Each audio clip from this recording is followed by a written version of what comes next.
vous-même? Vous trouvez pas ça un peu violent, un peu débile, non? Oh, violent, non. Débile. Ce que je sais, c'est qu'aujourd'hui, pratiquement tous les dessins animés, ou la quasi-totalité des dessins animés qui sont proposés à nos enfants sont des dessins animés d'origine japonaise. Moi, je regarde pas le passé, je regarde demain. Eh bien, demain, si vous voulez pas avoir tous les soirs des programmes américains, des programmes japonais, bientôt des programmes sud-coréens, eh bien, il faudra qu'on arrive à avoir une production française. Akira ou Dragon Ball Z, ce sont des héros de manga. Traduisez bande dessinée japonaise.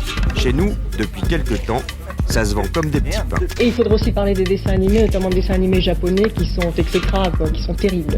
Qui croirait des sornettes pareilles, je vous le demande? Quand Sébastien Jarry, à 25 ans, regarde la télé, c'est pour s'évader avec une de ses 200 cassettes d'animés japonais. Entendez par là des dessins animés. Ah, y'a un ami! Je t'ai dit qu'on te surprendrait! Qu'est-ce qui connaît les Pokémon, là? Ça connaît un peu.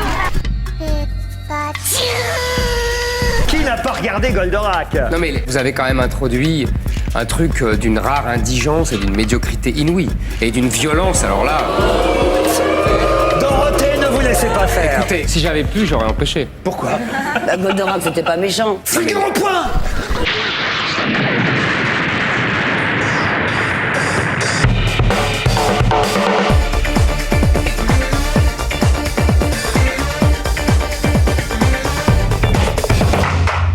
Vous vous souvenez quand même la panique morale sur les dessins animés japonais au début des années 90. Bon, bah là, on est 30 ans après. Et on en est où?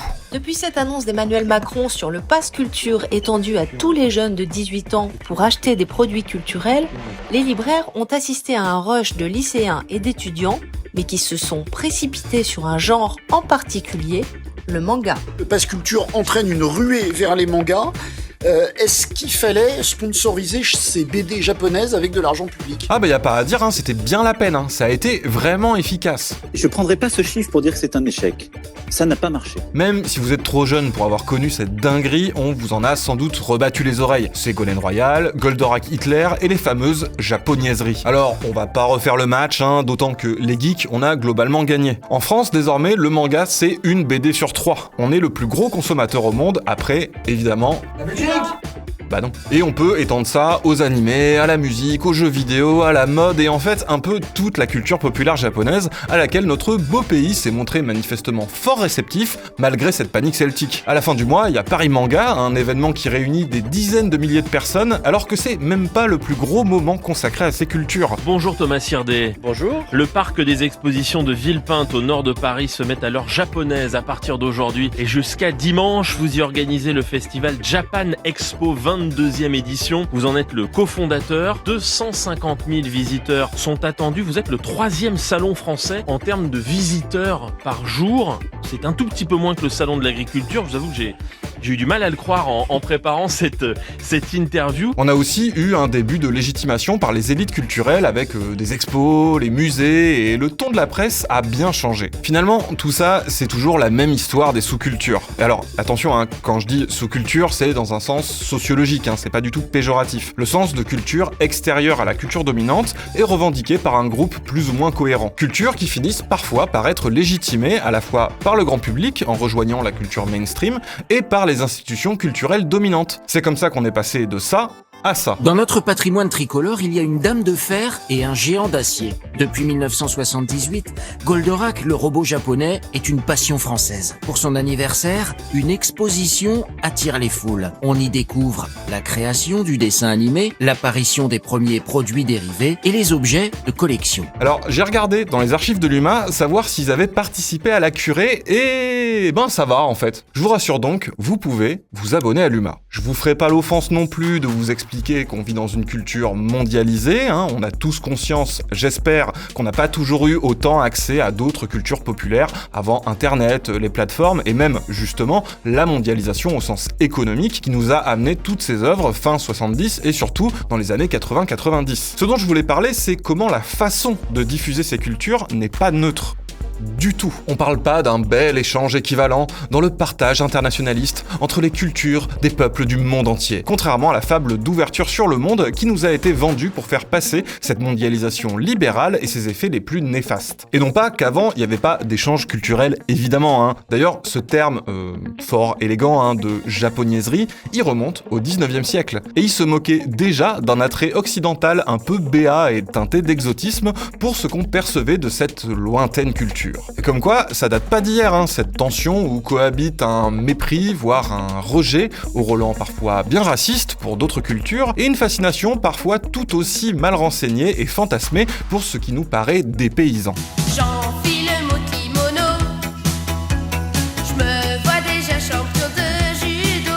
Consécration, je prends l'avion pour le Japon.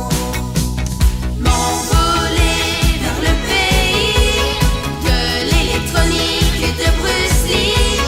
Allez, stop, ça m'a saoulé, trop d'internet pour aujourd'hui. La façon dont on reçoit les cultures pop étrangères dépend donc bien de la façon dont on les importe, c'est-à-dire qu'elles nous parviennent pas dans leur totalité pure, mais au prisme d'un contexte économique et culturel dépendant de conditions matérielles. Qu'est-ce que le pays d'origine choisit de faire rayonner et comment, mais aussi ce que nos structures économiques et culturelles choisissent de faire venir et comment. Au cours des années 70, la diffusion des séries américaines en France se réduisait aux westerns, aux séries policières et à quelques comédies sans profondeur. Volontairement ou non, la télé d'État évitait soigneusement de diffuser les fictions, médicales ou judiciaires en particulier, les plus engagées et les plus critiques. Au cours des années 80, l'éclatement de l'audiovisuel français permet de voir de nombreuses séries auparavant inédites. Malgré cela, jusqu'au début des années 2000, les séries américaines avaient la réputation d'être vulgaires, sans imagination et politiquement correctes. Certaines absences sont parlantes. Avant l'avènement de chaînes privées, Star Trek, la plus progressiste et la plus marquante des séries SF des années 60, fut diffusée dans le monde entier, mais resta invisible en France. Par conséquent, le fait que ça soit arrivé en masse, acheté par Palette, par AB Productions pour remplir à bas coût la grille d'une téloche nouvellement privatisée, dans des versions tronquées, souvent adaptées à la zob, et d'un côté, ça a permis de faire découvrir cette culture en France, de l'autre, ça a aussi contribué à sa mauvaise image. Attention, moment confession. Quand j'étais petit, j'avais pas le droit de regarder le Club Dorothée. Alors, je sais que je suis pas le seul, les fils de profs là, on se sait. Bon, ça a pas marché non plus, la preuve, et j'allais regarder les Chevaliers du Zodiaque chez mes voisins. Les parents avaient clairement une image faussée de ce qu'on regardait. Mais, je vais me faire un peu l'avocat, alors bon, peut-être pas du diable, parce que ça serait pas très sympa pour mes darons, mais au moins de beaucoup de gens comme eux. Et c'est même pas spécialement pour les défendre, c'est surtout pour resituer. Déjà, c'est bien de faire gaffe à ce que regardent les gamins. Juste, là, ils avaient pas les bonnes clés. Et je peux comprendre que le Club d'eau, si vous mettez un peu votre cœur d'enfant nostalgique de côté, ça ait pas toujours eu une image de ouf. On découvre dans votre livre que les sujets chers aux musclés, le côté franchouillard, le saucisson, c'était pas vraiment votre délire. Je le dis, oui, Claude le dit aussi, Framboisier, mais voilà, nous étions des bons soldats, et puis ça nous faisait rigoler quand même, à part, moi, ce que je regrette le plus, c'est ce clip, la chanson Mathilda May. Mathilda May, si tu entends notre chanson, on t'attend tous à la maison, on a acheté du saucisson. Attends, c'est vachement pas drôle. Une image qui a été immédiatement associée à l'animation japonaise dont c'était le principal véhicule en France. Même les fans, on sait bien comment ça a été importé. Par exemple, Ken le Survivant, ça défonce, mais les doublages là. Mais c'est pas croyable! Pas un n'a résisté. Je me demande comment je vais m'en sortir, moi. On vient à mon aide. Oh, mon frère Michou. Ok, c'est devenu culte, ça nous fait tous marrer, sauf que, soyons honnêtes, c'est abusé. C'est du détournement, pas de l'adaptation, fait sans supervision par des gens qui, au mieux, s'en tapaient, au pire, détestaient ça. Et puis, c'était tout redécoupé et c'était pas destiné aux petits. Alors, évidemment, nos vieux, ils voyaient ça.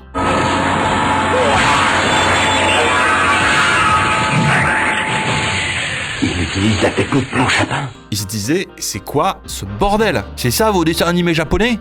ils sont complètement ravagés, les enculés de jeunes, quoi. En fait, c'est compliqué de faire respecter une culture si les gens qui vous l'amènent la respectent pas eux-mêmes, à part pour l'argent qu'elle génère. De faire comprendre que si c'est animé comme ça, par exemple, c'est pour des raisons de production et que ça permet plein de trucs, que c'est pas juste de la bagarre et que même quand il y en a de la bagarre, bah elle est super. Non, à la place, on a eu c'est mal animé, c'est violent, c'est débile. Et heureusement qu'il y a eu des vrais passionnés pour défendre proprement ces sous-cultures et trier le bon grain de livret en connaissance de cause, sans jeter le bébé avec l'eau du bain. Heureusement qu'on a eu aussi d'autres séries amenées par Canal, par Arte, qu'on a eu Game One, No Life, etc. Culture populaire mondialisée, ça signifie aussi qu'on ne parle pas de culture purement traditionnelle, même si on nous les vend comme ça, et surtout dans le cas du Japon, qui est très fantasmé comme une culture insulaire, autarcique, très attachée à ses traditions, avec un brin d'exotisme. Quand j'étais enfant, j'ai fait un rêve qui se répétait. Je rêvais que j'étais comme une sorte de petit sauvage devant une grande montagne, au cône blanc. Et c'était le mont Fuji. Et j'en ai déduit que j'avais été un enfant japonais dans une vie antérieure. Par exemple, tous ces trucs, en retour, étaient imprégnés de francophilie. Cobra, il a la gueule à Belmondo, et avant qu'il se fasse refaire la gueule, il avait la gueule à Alain Delon. Xor, en VO, il s'appelle Gaban pour Jean Gabin. Jean Gabin, bravo. Char, le méchant dans Gundam, c'est Char Aznavour pour Charles Aznavour. Ultraman, la méchante qui s'appelle Baltan, c'est pour Sylvie Vartan, exactement. Alors, on pourrait parler des heures de leur passion pour la Révolution française, hein. Il y a quand même un film japonais, Lady Oscar, de 78, enfin adapté du manga d'origine, La Rose de Versailles, film commandé à Jacques Demy, musique de Michel Legrand et tout, puis il y a tout leur délire avec Les Misérables et tous ces autres dessins animés basés sur la culture française ou européenne, j'en passe. Une influence culturelle renforcée par des liens de production tout à fait concrets. C'est-à-dire qu'au moment où certains Français se moquaient des japonaiseries, d'autres faisaient des séries franco-japonaises incroyables. Alors, au bout d'un moment, quand même, la France a semblé découvrir que l'animation japonaise, c'était pas juste les séries qui passaient sur TF1, dis donc. Genre, Miyazaki, là, il sort son toujours pas dernier film d'ailleurs. Alors là, Miyazaki, non, ça c'est bon, c'est pas des japonaiseries, c'est du vrai art. Et à l'inverse de Goldorak, qui était utilisé de manière méprisante pour désigner tout ce qu'on n'aime pas dans cette culture, n'importe quel long métrage que les sphères culturelles légitimes trouvent digne, maintenant ça devient le nouveau Miyazaki. Ok, si vous voulez, mais du coup, c'est peut-être un peu dommage de s'être réveillé seulement en 95 pour Porco Rosso, qui se passe en Europe en plus, hein, pour qui on a fait une super VF avec Jean Reno, qui d'ailleurs est extrêmement populaire au Japon, donc non seulement 3 ans après sa sortie originale, mais surtout des années après ses autres chefs-d'œuvre comme Nausicaa, Kiki ou Le Château dans le ciel. Cas symptomatique. Son premier long en 79, Le Château de Cagliostro, on l'a d'abord eu en VHS dans des versions tronquées avant que des années et plusieurs redoublages plus tard, on ait le droit à une vraie distribution correcte quand on a pigé que, en fait, c'était un génie depuis le début. Un génie qui vend des tickets de cinéma surtout. Enfin, je veux dire, en plus, c'était adapté d'Arsène Lupin le truc. Bon, même si en France on pouvait pas l'appeler comme ça pour des questions de droit, mais bref. Bon, on pourrait parler aussi du retard à l'allumage sur Akira, sauf que, bon, on n'a pas la journée. Plus généralement, il y a un exemple assez criant de ces rapports culturels complexes et pas vraiment réciproques, le tokusatsu. Alors, ça veut simplement dire à effets spéciaux, hein, mais ça désigne des genres très propres à la culture pop japonaise. Les kaiju et les mechas, hein, c'est-à-dire les monstres et les robots géants, les sentai, qui sont un peu des sortes de super-héros, et tout un tas de trucs. Alors en gros, ça prend certes la continuité de certains arts populaires traditionnels et d'éléments de leur folklore, mais ça vient aussi de l'influence du cinéma états-unien. Les gars, ils ont vu King Kong, et là, le spécialiste effets spéciaux Eiji Tsuburaya a dit direct, c'est ça qu'il faut nous envoyer, pas des bombes atomiques sur des centaines de milliers de civils, qui est une vraie citation, je vous jure. Résultat, le monsieur crée en 58 pour le film de Ishiro Honda. Et tenez, les conditions de production toujours. King Kong, l'animation du singe, elle est en volume, hein, en stop motion quoi. C'est ça à la base que la Toho voulait imiter. Et c'était vraiment trop long et cher, d'où l'idée des types dans les costumes, qui est devenue la marque de fabrique qu'on connaît. Alors Godzilla, c'est devenu une icône internationale de la culture pop japonaise, hein, vous le savez, au point que les ricains, hop, à leur tour s'en sont emparés. Comme des ricains. Donc blockbuster, catastrophe, débile, énorme budget, tiens, Jean Reno. Pas de croissant? Il y a Jean Reno parce qu'il y a des Français dedans, parce qu'ils ont adapté Godzilla qui normalement est un truc sur le trauma d'Hiroshima et Nagasaki. Et si vous vous souvenez du film de Roland Emmerich des Ricains, Godzilla c'est à cause des essais nucléaires français, le culot des mecs. Alors par contre je précise, c'est très bien de critiquer les essais nucléaires dans le Pacifique, c'est pas ce que je voulais dire. Juste pas les Ricains quoi. Quant au Sentai, là aussi c'est très révélateur. En Occident, c'est passé par des trucs comme Power Rangers. Et c'est quoi Power Rangers? C'est des Ricains, oui, toujours eux, qui achetaient des Sentai japonais différents pour les combats en costume et qui tournaient des scènes avec des acteurs occidentaux dans un contexte occidental pour quand il n'y avait pas de costume. Les USA, terre de contraste entre tradition et manque de respect. Pareil, c'est culte, il y a toute une nostalgie autour de ça, c'est devenu un genre d'œuvre à part entière. Mais c'est quand même parlant comme façon de diffuser d'autres cultures. Et ça a été critiqué à l'époque, mais surtout sous l'angle de « Oh là là, c'est nul, c'est bas de gamme et puis c'est trop violent pour les enfants ». Nous aussi on est des gentils, on n'aime pas les méchants. C'est con ce que tu dis. On s'en fout, c'est pour la télévision française. Maintenant que cette culture s'est imposée et s'est légitimée, on tente plus trop des trucs comme ça. On a beaucoup plus accès aux productions japonaises dans leur jus et on lit des mangas, beaucoup, dans leur diversité colossale, même s'il y aurait encore du boulot à ce niveau-là, et dans le bon sens de lecture. D'autant que là, le tokusatsu et la culture pop japonaise se tapent un bon retour en force, autant sur leur marché intérieur qu'à l'international, avec un soft power qui pète la forme. Le truc, c'est qu'il y aurait plein de discussions à avoir autour de la culture pop, notamment japonaise, d'une industrie consumériste, du tout marketing, de ses conditions de travail abominables, autour de certains thèmes, de certaines représentations, de comment elle est célébrée et marchandisée en France, de comment les publics se la réapproprient aussi, autant certaines tendances politiques qui fantasment le Japon pour des raisons assez douteuses, on va dire, que les réappropriations, queer ou la popularité du shonen parmi les gens de banlieue, ou encore, bien sûr, des discussions politiques autour du soft power japonais. Et même Shin Godzilla plus récemment, dont on parlait il y a quelques semaines dans Soft Power, Shin Godzilla pour lequel on sait que les forces d'autodéfense et Hideaki Anno se sont assurés dans les phases de pré-production d'une vision commune, dira-t-on. C'est joliment dit, mais ce n'est toujours pas tout, puisqu'il faut aussi dire qu'on assiste depuis ces dernières années à une certaine fluidité des secteurs de métier. Il est ainsi plus rare de voir d'anciens membres des forces d'autodéfense se reconvertir en travailleurs ou travailleuses culturelles, porosité qu'on retrouve également dans l'autre sens, avec des travailleurs et des travailleuses culturelles qui s'improvisent spécialistes au doigt mouillé des questions militaires dans des revues spécialisées. Et c'est donc précisément dans ce cadre qu'arrive cette adaptation en prise de vue réelle de The Silent Service, avec son casting 3 étoiles, son argent à tous les étages, sa belle image, son contrat privilégié avec Amazon, puisque c'est le premier film japonais produit par la plateforme de streaming pour jouer sur les plateformes de Netflix. Bravo, excellent premier choix. Voilà, ça c'est justement l'émission Soft Power de Lex Tutor qui m'a aidé pour ce texte, une vraie émission de passionnés sur la culture pop qui analyse vraiment son industrie avec un regard critique. Au passage, c'est tous les vendredis sur Twitch de 10h à midi, venez, on s'y sent bien et les replays sont sur YouTube. Mais on peut pas avoir ces discussions si on place le débat sur une méconnaissance et un mépris généralisé qui en retour entretient une réaction des passionnés sommés de défendre une culture qu'ils aiment sincèrement et qu'ils sentent menacée. On gagne rien à prendre les choses de manière monolithique d'un côté comme de l'autre. Sinon, la discussion devient comme Bernard. Minet. Bien, il faut arrêter de tout tourner à des histoires de guerre culturelle, à des petits combats comme ça autour de petits marqueurs identitaires, parce qu'à la limite, les réacs, c'est dans leur ADN, la censure, les paniques morales, le mépris pour ce qu'ils considèrent comme des cultures illégitimes et pas bien de chez nous. Si j'avais pu, j'aurais empêché. Et là, en réalité, je cible la gauche libérale et ses petites élites culturelles bien bourgeoises, parce que c'est toujours vous, on vous voit.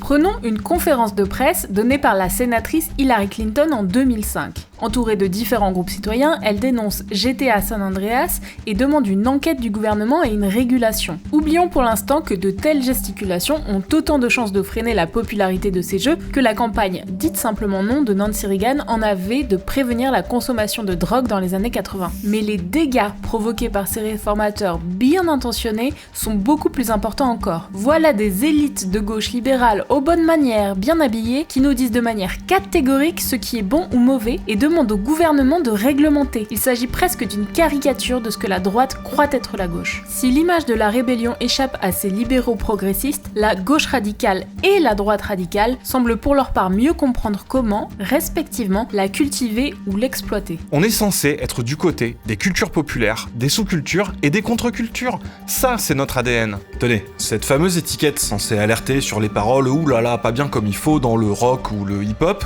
et qui, pareil, a été contre-productive parce que c'est devenu un argument marketing. Eh ben, c'est le fruit d'une campagne de la démocrate Typer Gore, épouse de l'ancien candidat à la présidentielle Al Gore, dans une alliance de la carpe et du lapin avec tout ce que le pays comptait d'assauts de parents réac et de groupes religieux conservateurs. Et de l'autre côté du ring, on trouvait qui ? Eh ben, la militante vénère Marie Morello avec l'assaut Les Parents pour le rap et le rock, et qui est aussi la petite maman de Tom Morello, le guitariste des Rage Against the Machine. C'est dire si la gauche radicale lui doit beaucoup. Si vous voulez connaître cette histoire de dingue, il y a une excellente vidéo de Werner.mp3 sur ce sujet. Et de même, allez voir la vidéo d'Archeo Toys sur cette histoire de Ségolène Royal et du Club d'eau, qui rétablit quelques vérités sur ce qui s'est réellement joué à ce moment-là. Cette polémique en France en a caché une autre, la privatisation des chaînes de télé. Privatisation qui avait été acceptée sous certaines conditions que TF1 n'a pas respectées. Un enjeu nettement plus crucial, surtout qu'on a vu par la suite le développement de la télé poubelle et la mainmise des milliardaires sur les médias. Mais non, l'histoire aura retenu un mépris imbécile pour les japonaiseries et une génération devant défendre et légitimer sa sous-culture bec et ongle. Et tenez, ce foutu terme là, japonaiserie, ben vous savez pas, il servait fut un temps à désigner les conneries de management prônées par des occidentaux qui prétendaient s'inspirer du modèle japonais et qui ont fait des ravages dans les boîtes. Bon bah ça aussi, c'est passé à la trappe. Personnellement, la leçon que j'aimerais en tirer est donc très simple. Soyez plus comme cette énorme gauchiste qu'est la maman de Tom Morello, et moins comme Ségolène. Hein ? Ils sont japonais. Si vous voulez. Ah ouais, d'accord. Oui. Non mais la structure est pas du tout la même. Ouais, ils sont japonais, les japonais, attendez. nous on est des français, ouais, c'est pas pareil du tout. Ok, monsieur l'anglais, il faut faire descendre la température là. Écoutez, Monsieur soyez Mélenchon. raisonnable, c'est pas un argument, ils sont japonais.